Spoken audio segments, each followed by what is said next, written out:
प्यारे पंजाबी, मोदी सरकार कहती है कि वह किसानों की आमदन दुगना करना चाहती है, पर खेतीबाड़ी मंत्री श्री नरेंद्र तोमर अनुसार उन्होंने मंत्रालय के कोल किसानों की वित्तीय स्थिति दर्शाउंदा कोई आंकड़ा उपलब्ध नहीं। ये उन्होंने पार्लीमेंट की स्टेटमेंट है। भाई अजिहा आखिरी सर्वेखण मनमोहन सिंह सरकार द्वारा किया गया सी।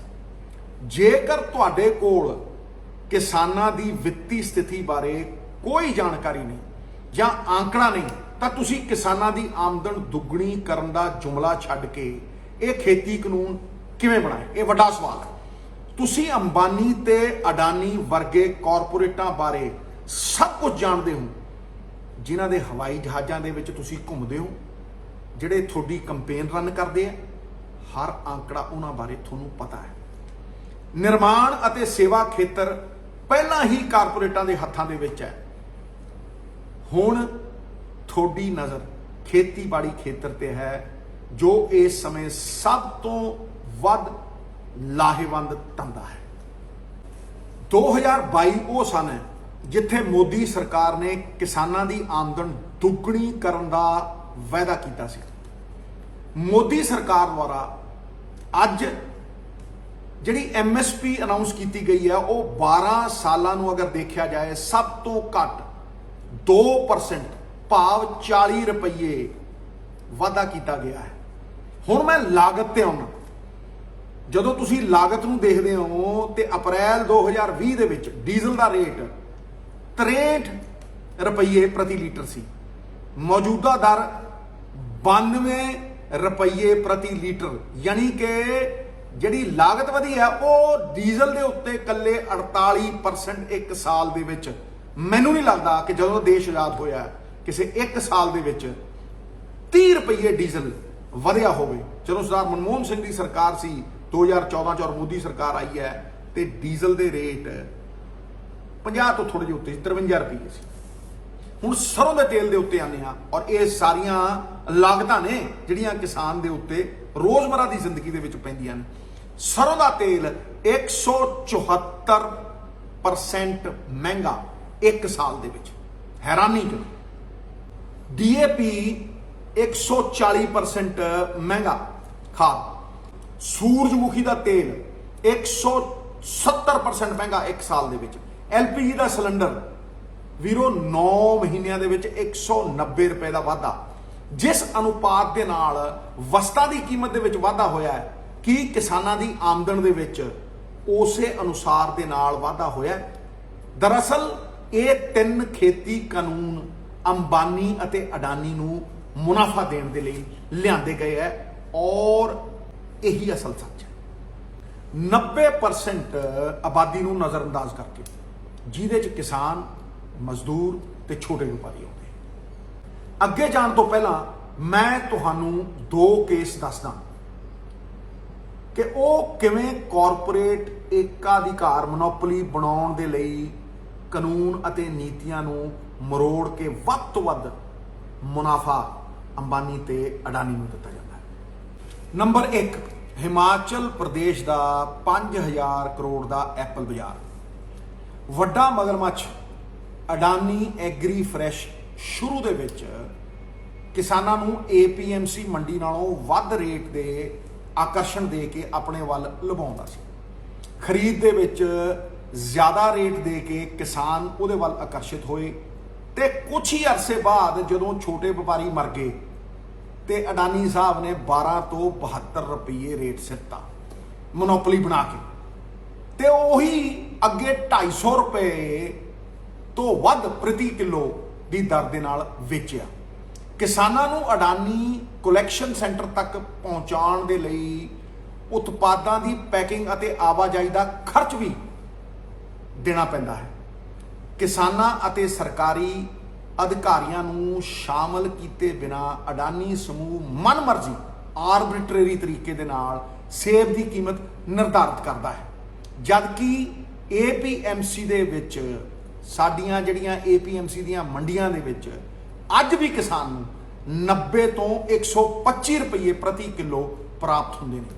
अडानी समूह नूं मोदी सरकार वल्लों नियंत्रित माहौल CA विच कोल्ड स्टोरां ਸਬਸਿਡੀ ਦਰਾਂ ਦੇ ਸਥਾਪਿਤ ਕਰਨ ਦੇ ਲਈ ਜ਼ਮੀਨ ਸਸਤੀ ਦਿੱਤੀ ਗਈ ਅਤੇ ਸਰਕਾਰ ਵੱਲੋਂ 75% ਸਬਸਿਡੀ ਪ੍ਰਾਪਤ ਕਰਨ ਲਈ ਨੀਤੀ ਨੂੰ ਹੀ ਤੋੜ ਮੋੜ ਦਿੱਤਾ ਗਿਆ। ਬਾਕੀ 25% ਬੈਂਕਾਂ ਤੋਂ ਲੈ ਕੇ ਬਿਨਾਂ ਕੁਝ ਖਰਚੇ ਅਡਾਨੀ ਸੇਬਾਂ ਦੀ ਮਾਰਕੀਟ ਨੂੰ ਪੂਰੀ ਤਰ੍ਹਾਂ ਕੰਟਰੋਲ ਕਰ ਰਿਹਾ ਹੈ ਔਰ ਹਰ ਨੀਤੀ ਇਹਨਾਂ ਦੇ ਮੁਨਾਫੇ ਦੇ ਲਈ ਬਣਾਈ ਜਾਂਦੀ ਹੈ। ਨੰਬਰ 2, ਸਰੋਂ ਦਾ ਤੇਲ। ਜਿਨ੍ਹਾਂ ਨਿਯਮਾਂ ਦੀ ਸਿਫਾਰਿਸ਼ FSSAI ਨੇ ਕੀਤੀ ਹੈ ਉਹਨਾਂ ਵਿੱਚ ਸ਼ਾਮਿਲ ਹੈ ਕਿ ਬਹੁ ਸਰੋਤ ਖਾਣ ਵਾਲੇ ਤੇਲ ਨੂੰ ਖੁੱਲਾ ਨਾ ਵੇਚਿਆ ਜਾਏ। ਇਹ ਨਿਰਦੇਸ਼ ਜਾਰੀ ਕੀਤੇ ਗਏ। ਪਹਿਲਾਂ ਤੁਸੀਂ ਦੇਖਿਆ ਹੋਣਾ ਕਿਸਾਨ ਵੀਰ ਖੁੱਲਾ ਸਰੋਂ ਦਾ ਤੇਲ ਵੇਚਦੇ ਵੀ ਸੀ, ਕਢਾਉਂਦੇ ਵੀ ਸੀ, ਘਰ ਨੂੰ ਵੀ ਲਿਜਾਂਦੇ ਸੀ। ਸਿਰਫ AG ਮਾਰਕ ਦੇ ਅਧੀਨ ਵਿਕਰੀ ਹੋਵੇਗੀ, ਇਹ ਨਿਰਦੇਸ਼ ਜਾਰੀ ਕੀਤਾ। ਪਿਛਲੇ ਸਾਲ ਸਰੋਂ ਦੇ ਤੇਲ ਦੀ ਮੰਗ ਅਤੇ ਸਪਲਾਈ ਇੱਕ ਸਮਾਨ ਸੀ। ਸਪਲਾਈ ਵੀ ਉਨੀ ਸੀ ਤੇ ਡਿਮਾਂਡ ਵੀ ਉਨੀ ਸੀ, ਇਹਦੇ 'ਚ ਕੋਈ ਫਰਕ ਨਹੀਂ ਪਿਆ। ਫਿਰ ਵੀ ਸਰੋਂ ਦੇ ਤੇਲ ਦੀ ਕੀਮਤ 174% ਵਧੀ ਇੱਕ ਸਾਲ ਦੇ ਵਿੱਚ। ਮੂੰਗਫਲੀ ਦੇ ਤੇਲ ਦੀ ਕੀਮਤ 180% ਵਧੀ ਇੱਕ ਸਾਲ ਦੇ ਵਿੱਚ। ਹੁਣ ਅਡਾਨੀ ਇਲਮਾਰ ਸਮੂਹ ਨੇ ਬਾਜ਼ਾਰ ਵਿੱਚ 4,500 ਕਰੋੜ ਰੁਪਏ ਇਕੱਠੇ ਕਰਨ ਲਈ ਆਪਣਾ ਪਹਿਲਾ IPO ਲਾਂਚ ਕਰ ਦਿੱਤਾ ਹੈ। ਮਤਲਬ ਲੋਕਾਂ ਤੋਂ ਪੈਸੇ ਲਊਗਾ ਬਗੈਰ ਆਪਣਾ ਇੱਕ ਵੀ ਪੈਸਾ ਲਾਏ। ਜੇ ਘਾਟਾ ਤੇ ਲੋਕਾਂ ਦਾ, ਜੇ ਵਾਧਾ ਤੇ ਅੰਬਾਨੀ ਸਾਹਿਬ ਦਾ। ਮਾਲ ਲੋਕਾਂ ਦਾ, ਮਸ਼ਹੂਰੀ ਅਡਾਨੀ ਦੀ ਕੰਪਨੀ ਦੀ। ਇਸੇ ਤਰ੍ਹਾਂ ਉਹਨਾਂ ਨੇ ਖੇਤੀ ਖੇਤਰ ਵਿੱਚ ਅੰਬਾਨੀ ਤੇ ਅਡਾਨੀ ਦਾ ਮੋਨੋਪੋਲੀ ਕਾਇਮ ਕਰਨ ਦੇ ਲਈ 3 ਖੇਤੀ ਕਾਨੂੰਨ ਲਿਆਂਦੇ। ਇਹਨਾਂ ਖੇਤੀ ਕਾਨੂੰਨਾਂ ਨੂੰ ਸਮਝਣ ਦੇ ਲਈ ਸਾਨੂੰ 2014 ਵਿੱਚ ਵਾਪਸ ਜਾਣਾ ਪਵੇਗਾ। ਅਗਸਤ 2014 ਸ਼ਾਂਤਾ ਕੁਮਾਰ ਦੀ ਕਮੇਟੀ ਦੀ ਮੀਟਿੰਗ ਕੀ ਰეკਮੈਂਡ ਕਰਦੀ ਹੈ? 4 ਰეკਮੈਂਡੇਸ਼ਨ। ਪਹਿਲਾ, ਪ੍ਰਾਈਵੇਟ ਖਿਡਾਰੀਆਂ ਨੂੰ ਖੇਤੀ ਉਤਪਾਦਨ ਦੀ ਖਰੀਦ ਪ੍ਰਕਿਰਿਆ ਦੇ ਵਿੱਚ ਲਿਆਉਣ ਲਈ FCI ਸਾਰੇ ਖਰੀਦ ਕਾਰਜ ਛੱਡੇ।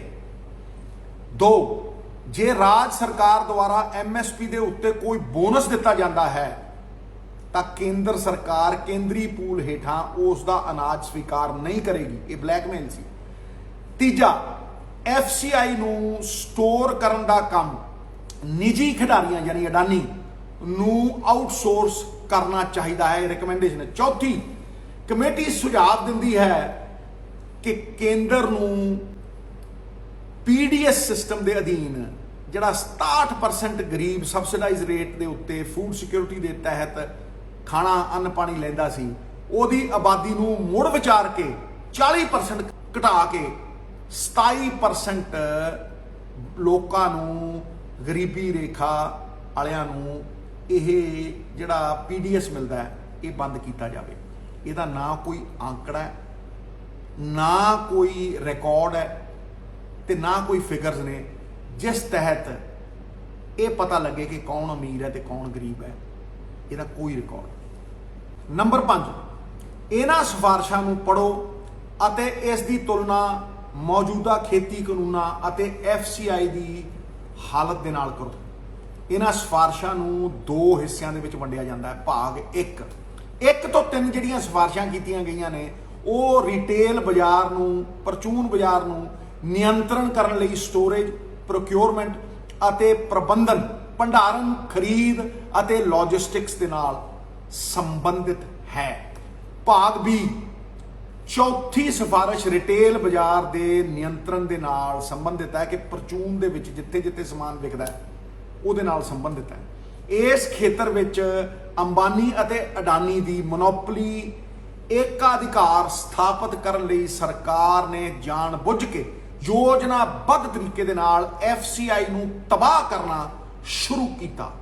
FCI ਦੀ ਆਪਣੀ ਕੋਈ ਆਮਦਨ ਨਹੀਂ ਅਤੇ ਉਹ ਕੇਂਦਰ ਸਰਕਾਰ ਤੇ ਪੂਰੀ ਤਰ੍ਹਾਂ ਨਿਰਭਰ ਹੈ। ਸਰਕਾਰ ਨੇ 2015 ਤੋਂ 19 ਦੇ ਸ਼ਾਸਨ ਦੌਰਾਨ ਬਜਟ ਵਿੱਚ ਭੋਜਨ ਸਬਸਿਡੀ, ਫੂਡ ਸਿਕਿਉਰਿਟੀ ਲਈ ਲੋੜੀਂਦਾ ਫੰਡ ਨਹੀਂ ਦਿੱਤਾ, ਜਿਸ ਕਾਰਨ FCI ਨੂੰ ਵੱਧ ਵਿਆਜ ਦਰਾਂ ਉੱਤੇ ਹੋਰ ਸਰੋਤਾਂ ਤੋਂ ਕਰਜ਼ਾ ਲੈਣ ਲਈ ਮਜਬੂਰ ਹੋਣਾ ਪਿਆ। ਨਤੀਜਾ, ਮੋਦੀ ਸਰਕਾਰ ਦੇ ਪਿਛਲੇ 5 ਸਾਲਾਂ ਦੌਰਾਨ FCI ਦਾ ਕਰਜ਼ਾ 3 ਗੁਣਾ ਹੋ ਗਿਆ।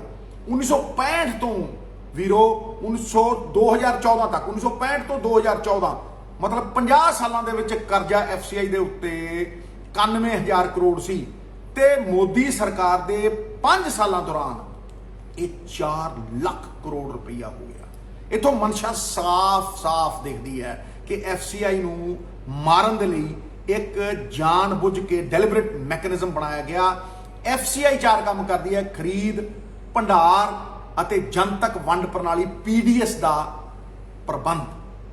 ਅਡਾਨੀ ਦੀ ਬੰਦਰਗਾਹ 2 ਕਾਰੋਬਾਰ ਉੱਤੇ ਮੋਨੋਪੋਲੀ ਏਕਾਧਿਕਾਰ ਹੈ। ਉਹ ਰੇਲਵੇ ਰੈਕ ਅਤੇ ਅਨੇਕਾਂ ਸਾਈਲੋਆਂ ਦਾ ਮਾਲਕ ਹੈ। ਜੇਕਰ FCI ਢਹਿ ਜਾਂਦਾ ਹੈ ਤਾਂ ਸਟੋਰੇਜ, ਖਰੀਦ ਅਤੇ ਲੌਜਿਸਟਿਕ ਮਤਲਬ ਪ੍ਰਬੰਧਨ ਅਡਾਨੀ ਦੇ ਕੋਲ ਚਲਾ ਜਾਵੇਗਾ। ਰਿਟੇਲ ਅੰਬਾਨੀ ਨੂੰ ਚਲਾ ਜਾਵੇਗਾ। ਪਬਲਿਕ ਸੈਕਟਰ ਖਤਮ ਤੇ ਸਾਰਾ ਮੁਨਾਫਾ ਅਡਾਨੀ ਔਰ ਅੰਬਾਨੀ ਦੇ ਪ੍ਰਾਈਵੇਟ ਸੈਕਟਰ ਦੀ ਜੇਬ ਦੇ ਵਿੱਚ। ਅਡਾਨੀ ਦਾ ਖੇਤੀ ਕਾਰੋਬਾਰ ਬੁਨਿਆਦੀ ਢਾਂਚੇ ਅਤੇ ਲੌਜਿਸਟਿਕਸ ਦੇ ਨਾਲ ਜੁੜਿਆ ਹੋਇਆ ਹੈ, ਜਿਸ ਦਾ ਲਿੰਕ ਪੋਰਟ ਅਤੇ ਟਰਾਂਸਪੋਰਟ ਨੈਟਵਰਕ ਦੇ ਨਾਲ ਪੂਰੀ ਤਰ੍ਹਾਂ ਜੁੜਿਆ ਹੋਇਆ ਸੰਪੰਨ ਹੈ। ਅੰਤ FCI ਢਹਿ ਜਾਵੇਗੀ ਕਿਉਂਕਿ ਉਹਦੇ ਕੋਲ ਅਦਾਇਗੀ ਕਰਨ ਦਾ ਕੋਈ ਸਮਰੱਥਾ ਨਹੀਂ ਹੈ। ਹੁਣ ਗੱਲ ਕਰੀਏ ਅੰਬਾਨੀ ਦੀ। 2018 ਚ 100% ਪਰਚੂਨ ਦੀ ਰਿਟੇਲ ਦੀ ਖੁੱਲ੍ਹ ਮਿਲੀ। ਅੰਤਰਰਾਸ਼ਟਰੀ ਪੱਧਰ ਤੇ ਫੰਡ ਵਧਾਉਣ ਦੀ ਮਿਲੀ ਭੁਗਤ ਸੀ। 2019 ਦੇ ਵਿੱਚ ਈ-ਕਮਰਸ ਨੀਤੀ ਦੇ ਵਿੱਚ ਬਦਲਾਵ, ਸਾਰੇ ਬਾਜ਼ਾਰ ਉੱਤੇ ਕਬਜ਼ਾ ਹੋਣ ਦੇ ਲਈ, ਤੇ 2020 ਦੇ ਵਿੱਚ ਖੇਤੀ ਕਾਨੂੰਨ ਮੋਨੋਪੋਲੀ ਬਣਾਉਣ ਦੇ ਲਈ ਅੰਬਾਨੀ। FDI ਜਿਹੜੀ ਫੋਰਨ ਡਾਇਰੈਕਟ ਇਨਵੈਸਟਮੈਂਟ ਹੈ, ਵਿਦੇਸ਼ੀ ਲੋਕ ਜਿਹੜੇ ਇਨਵੈਸਟਮੈਂਟ ਕਰ ਸਕਦੇ, ਪਹਿਲਾਂ ਪਰਚੂਨ ਵਿੱਚ ਸਿਰਫ 49% ਦੀ ਆਗਿਆ ਸੀ, ਜਿਸ ਵਿੱਚ 30% ਸਮਾਨ ਸਥਾਨਕ ਪੱਧਰ ਦੇ ਉੱਤੇ ਖਰੀਦਣਾ ਇਹ ਲਾਜ਼ਮੀ ਸ਼ਰਤ ਸੀ ਤਾਂ ਕਿ ਛੋਟੇ ਵਪਾਰੀ ਆਪਣੀ ਦੁਕਾਨਦਾਰੀ ਪਰਚੂਨ ਦੀ ਕਰਦੇ ਰਹਿਣ। ਹੁਣ ਸਥਾਨਕ ਤੌਰ ਤੇ ਜਦੋਂ ਹੀ BJP ਦੀ ਸਰਕਾਰ ਆਈ, ਸਥਾਨਕ ਤੌਰ ਦੇ ਉੱਤੇ ਸਮਾਨ ਖਰੀਦਣ ਦੇ ਲਈ ਕੋਈ ਲਾਜ਼ਮੀ ਸ਼ਰਤ ਨਹੀਂ ਅਤੇ FDI ਵਿੱਚ 100% ਇਜਾਜ਼ਤ ਦਿੱਤੀ ਗਈ ਰਿਟੇਲ ਸੈਕਟਰ ਦੇ ਵਿੱਚ। ਇਹਦਾ ਮਤਲਬ ਸੀ ਕਿ ਜਿੰਨੀਆਂ ਵੱਡੀਆਂ ਮੱਛੀਆਂ ਨੇ ਉਹਨਾਂ ਨੂੰ ਛੋਟੀਆਂ ਨੂੰ ਨਿਗਲਣ ਦੀ ਪੂਰੀ ਤਰ੍ਹਾਂ ਲੀਗਲ ਇਜਾਜ਼ਤ ਹੈ। ਛੋਟੀਆਂ ਨੂੰ ਮਾਰੋ, ਛੋਟੇ ਵਪਾਰੀ ਨੂੰ ਮਾਰੋ ਔਰ ਵੱਡੇ ਇੱਕਾ ਦੁੱਕਾ ਸਥਾਪਿਤ ਕਰੋ। ਦੇਸ਼ ਦੀ ਈ-ਕਾਮਰਸ ਨੀਤੀ ਦੇ ਨਿਰਮਾਤਾ ਅੰਬਾਨੀ ਸਾਹਿਬ ਨੇ। ਨੀਤੀ ਇਸ ਤਰੀਕੇ ਦੇ ਨਾਲ ਡਰਾਫਟ ਕੀਤੀ ਗਈ ਹੈ ਕਿ ਸਭ ਤੋਂ ਵੱਡੇ ਪਲੇਅਰ ਜਿਹੜੇ ਸੀਗੇ ਫੇਸਬੁੱਕ, WhatsApp, ਉਹਨਾਂ ਨੇ 44,000 ਕਰੋੜ ਰੁਪਈਆ ਅੰਬਾਨੀ ਸਾਹਿਬ ਦੀ ਰਿਟੇਲ ਦੇ ਵਿੱਚ ਇਨਵੈਸਟ ਕਰ ਦਿੱਤਾ।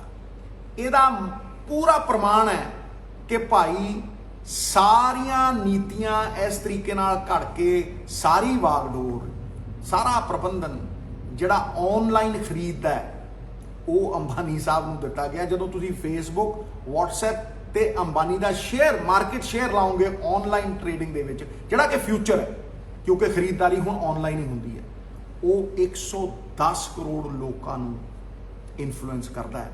ਇਹਦਾ ਮਤਲਬ 90% ਦੇਸ਼ ਦੀ ਆਨਲਾਈਨ ਮਾਰਕੀਟ ਦੇ ਉੱਤੇ ਮੁਕੇਸ਼ ਅੰਬਾਨੀ ਦਾ ਕਬਜ਼ਾ ਨਿਸ਼ਚਿਤ ਕਰਤਾ ਸਰਕਾਰ। ਹੁਣ ਆਈਏ ਅਕਾਲੀ ਦਲ ਦੀ ਭੂਮਿਕਾ ਦੇ ਉੱਤੇ, ਜਿਹੜੇ ਮਗਰਮੱਛ ਦੇ ਆਂਸੂ ਬਹਾ ਰਹੇ ਨੇ।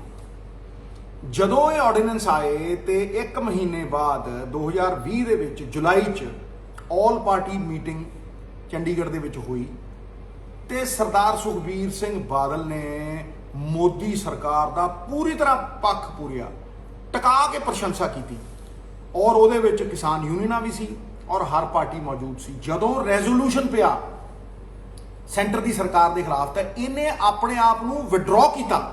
ਇਹ ਤੁਹਾਨੂੰ ਯਾਦ ਕਰਾਉਣਾ ਚਾਹੁੰਦਾ, 3 ਖੇਤੀਬਾੜੀ ਕਾਨੂੰਨ ਸੁਖਬੀਰ ਸਿੰਘ ਬਾਦਲ ਨੇ ਸੀਨੀਅਰ ਲੀਡਰਸ਼ਿਪ ਸਮੇਤ ਪ੍ਰੈਸ ਕਾਨਫਰੰਸਾਂ ਕੀਤੀਆਂ ਅਤੇ ਖੁੱਲ੍ਹੇਆਮ ਖੇਤੀ ਕਾਨੂੰਨਾਂ ਦੀ ਪ੍ਰਸ਼ੰਸਾ ਕੀਤੀ।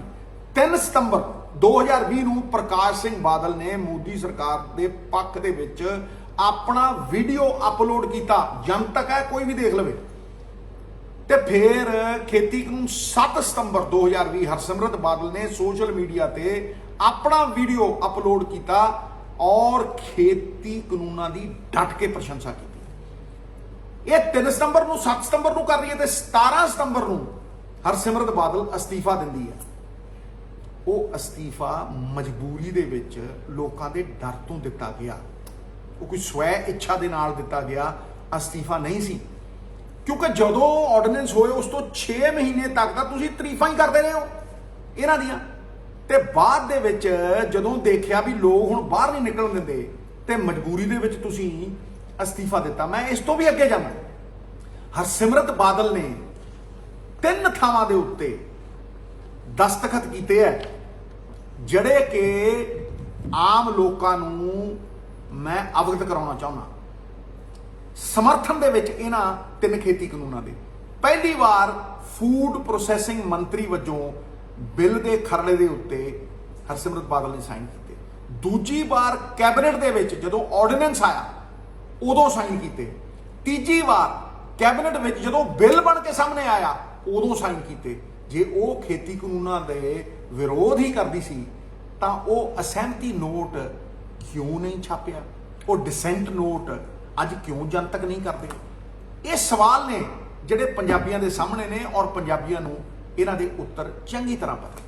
ਆਮ ਆਦਮੀ ਪਾਰਟੀ ਦੀ ਗੱਲ, 1 ਦਸੰਬਰ 2020 ਨੂੰ ਕੇਜਰੀਵਾਲ ਸਰਕਾਰ ਨੇ ਦਿੱਲੀ ਵਿੱਚ ਪ੍ਰਾਈਵੇਟ ਮੰਡੀ APMC ਨੂੰ ਰੱਦ ਕਰਕੇ ਪ੍ਰਾਈਵੇਟ ਮੰਡੀ ਸਥਾਪਿਤ ਕਰਨ ਦੇ ਲਈ ਮੋਦੀ ਸਰਕਾਰ ਦੇ ਖੇਤੀ ਕਾਨੂੰਨਾਂ ਵਿੱਚੋਂ ਇੱਕ ਨੂੰ ਨੋਟੀਫਾਈ ਕੀਤਾ, ਜਦ ਕਿ ਕਿਸਾਨ ਦਿੱਲੀ ਦੀਆਂ ਬਰੂਹਾਂ ਦੇ ਉੱਤੇ ਅੰਦੋਲਨ ਕਰ ਰਹੇ ਸੀ।